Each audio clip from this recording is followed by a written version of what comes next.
नमस्कार जी, मैं भूप सिंह हरियाणा से। मेरा प्रश्न आपसे ये है, आप कहीं ब्याह शादी या त्योहार पर किसी के घर जाते हैं, वहाँ कुछ खाते नहीं है, इससे अगले को बुरा लगता होगा।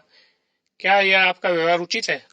डॉक्टर साहब, एक बात और ऐड करना चाहूंगा इनके प्रश्न में। मैं ये भी सुना है मैंने कि आप या संस्था से जुड़े हुए लोग किसी और के हाथ का बनाया हुआ भोजन नहीं खाते।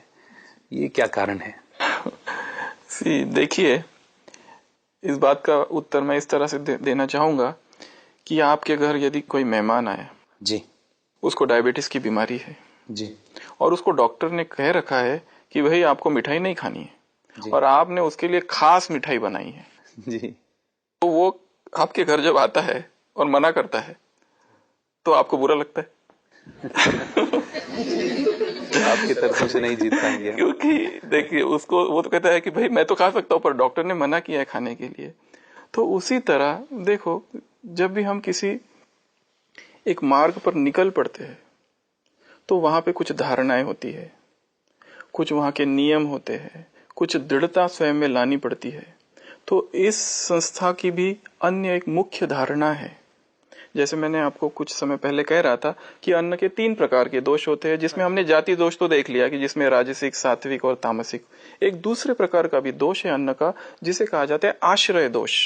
अभी ये जो दोष है, इसमें ऐसा है कि जो व्यक्ति, जो पैसा आ रहा है, किस कमाई से ये पैसा आ रहा है, उसका भी, जैसे किस प्रोफेशन से, मतलब कोई 2 नंबर की कमाई कर रहा है, कोई और दूसरा गलत काम कर रहा है, अनैतिक कार्य कर रहा है, उस तरह से वो पैसा है और उससे वो भोजन बनाया जा रहा है, तो जो व्यक्ति वो अन्न खाएगा उस पर प्रभाव पड़ेगा जी।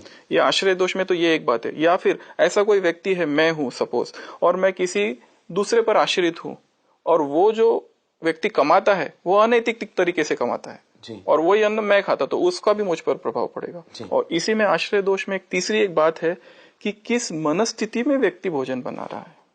मतलब व्यक्ति जो भोजन बना रहा है उसके मन के वाइब्रेशंस भी उस भोजन में जाते हैं, और वही वाइब्रेशंस खाने वाले के मन पर प्रभाव करते हैं। और तीसरा जो दोष है वो होता है निमित्त दोष, मतलब कितना साफ सुथरा हो, रसोई कितनी साफ सुथरी हो। आप देखो कि एक जमाने में जो लोग भोजन बनाते थे उनको महाराज कहा जाता था। हाँ, आपने सुना होगा महाराज आए हैं। तो ये महाराज अर्थात क्या? महाराज अर्थात वो जिसका अपनी कर्मेंद्रिया जिसकी वश में हो। क्या बात! तो इसीलिए उसको महाराज कहा जा सकता। और ये जो महाराज थे वो जब रसोई घर में जाते थे तो वो एक ऐसा वस्त्र पहनते थे जो कि सिला हुआ ना हो, वो एक स्पेशल उनका क्लॉथ्स होता था उसके लिए, भोजन बनाने के लिए। और एक बार वो किचन में चला गया कि वापस वहां से बाहर नहीं आता था जब तक कि भोजन पूरा ना हो जाए। मतलब ये है कि साफ सुथरा। और दूसरा, आपने कुछ ऐसे संप्रदाय भी सुने होंगे जैसे वल्लभाचार्य का संप्रदाय है, जैसे रामानुजाचार्य का संप्रदाय। उसमें एक शब्द आता है स्वयं पाक जी। मराठी में कहते हैं स्वयं पाक, अर्थात रसोई को ये दूसरा शब्द है स्वयं पाक। पाक मतलब भोजन, पाक शास्त्र मतलब भोजन बनाने का जो शास्त्र है। स्वयं पाक अर्थात स्वयं पाकी, सेल्फ कुक जी, मतलब जो खुद अपने लिए भोजन बनाते हैं। तो ये धारणाएं तो हमारे भारतीय संस्कृति में कब से चालू है कि इन सभी जो दोष मैंने बताया उसका मन पर कहीं ना कहीं असर तो पड़ता ही है।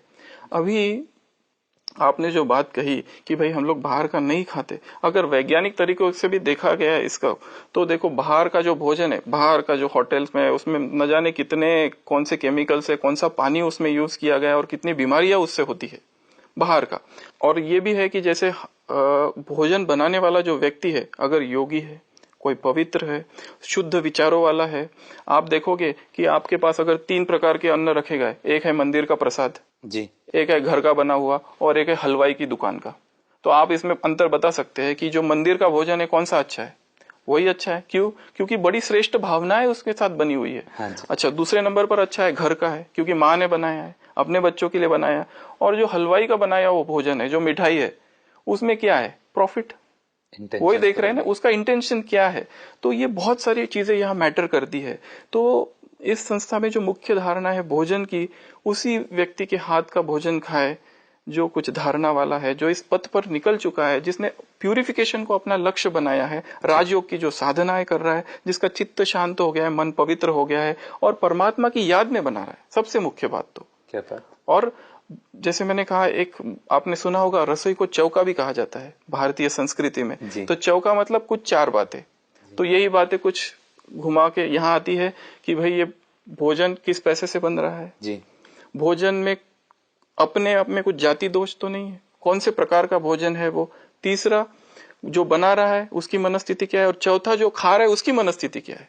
मतलब भोजन बनाने के लिए, जैसे गीता में भी लिखा है कि जो भोजन बिना अर्पण किए खाता है वो तो जैसे चोर है। जी जी। तो अगर हम अर्पण भी करते, अभी देखो भगवान तो अभोक्ता है, अर्पण हमको हमारी भावनाएं करनी है, भोजन तो एक निमित्त है। तो इस तरह से ये सारी बातों को अगर मिलाया जाए तो मुझे लगता है इस प्रश्न का उत्तर इसमें आ जाता है। जी जी जी।